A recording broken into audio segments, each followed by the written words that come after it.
Tony Robbins has got this phrase called achievement addiction. What if what if succeeding, what if it's not really about succeeding? What if it's about avoiding stillness? Wayne Dyer has this saying, it comes from the Tao Te Ching, which is an ancient text. And what he basically says is, it goes into, it talks about there's a time for everything. There's a time for night, there's a time for day, there's a time for breathing in, there's a time for breathing out, there's a time for everything. What if, what if right now you are striving, working, achieving, and what if you're doing it because you're afraid of the stillness? For a very long time, I have strived to achieve, and I didn't meditate or anything like that, and I didn't go to church and pray, and the reason is because I was afraid of the stillness. Because when I got really still, I would hear voices that would basically tell me things I didn't want to hear.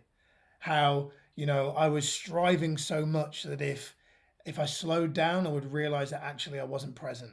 Or I was striving so much that I actually was doing it to avoid feeling, because there was things inside of me that I didn't want to feel.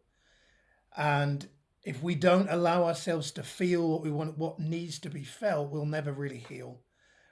And I think, there's a reason why a lot of people go on holiday is because a holiday is is symbolic of slowing down. How about we don't need a holiday? How about instead we learn to slow down every single day?